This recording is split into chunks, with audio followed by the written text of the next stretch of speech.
KR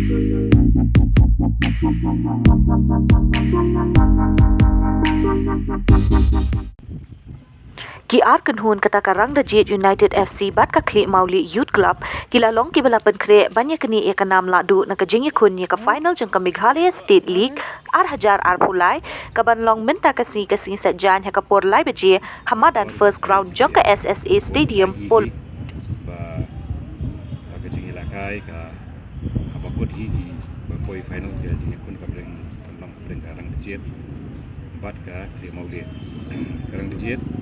dari ke tim perlombaan ke Super Division ke SSA buat ke Kli Mauli pada ke tim perlombaan jom ke Super Division ke NDSA saya ke sini kini ke final ke closing ceremony Indonesia kandidat ke jing penipu IPM ya ke final hakaba dan ki jingwai buat ki jing peniru ya ki jingkem tenrai demi di kasih janji agaro di kandan syua ke closing ceremony syua wansan ke final track hakni ketor nga kumu vice captain jong kene ka Mauli Youth Club nga strom ai bejingero ro ya ka yang persya pan yang kedua lasan ya ka Dajit Sport Club kepala la pan foi syudu kene ka thong ai kita nang lasan kuncuro hakni kepor nga sukan ai play ro ya baro ba nasai kasni dikemen bakan kasni kan long kasni kapa tiang tam ba kunat tam bang kini i ya tim baro atlet tim bagi expect ba kin long tim kita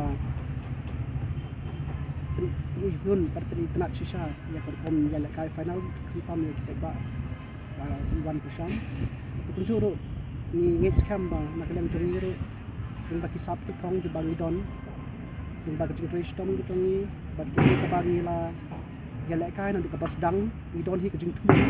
bangin yo banra ya kata katong ka ba yung long kita champion like ka bangi expect but baro ki players dia telilang ngits kam bangin yo banra ya kan katong bangin wanra ya kanam kuburam in pat kanong du ka history na kabenta ka district jongi bat kunjuk ya ka NDSA association jongi sultan ya ka West Kasih district yang jonga kum kapten bias baro ngilong ke balap kre ke bala kini kisni handok bagi dap yang semi finals ila ipon kre kum ke tim hojaka jing kre jongi ke bangi kwa long ya trofi hi pan yo ra ya kan ka MSL jong ning season malai butaka jing kre jongi wake away ni kum players ngin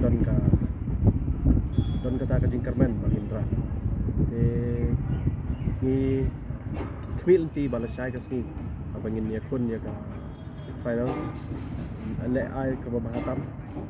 bat bangin yo ra Atai hakopor po fi rem halayir po juwai ha amat kelajong laigo lanot pat haswa po pinlay penhiat par penyebut cuma kuat tak mensim juki kala so sudu mensim lupa nomor ba kar ka semi final bah kawat ka benkong kataru halayim bo puncarem laigo kay bo fidon hoj haka ni perkat ya ka game menengkong first leg haka to kasni hingas ni skill dia wi kum ka team pangil sekaju haka jingile kairo bangi seat igi gol lai tali handai ai ka ba Karmen ba haka to kasni swa bangil lai cuma kuat ba iwe kum ki players ni don kum sem bangi ni fight back hoj haka jing yele ka ngi ko hi mengkong ngi perkat tang ban job andai ka ai ka ba ai man sen ngi abangi yo thebi ki baro lai tali kon kata hado katu kapor hi bangi ai man sen so ngi player bangi la hado ban job ba ko sha final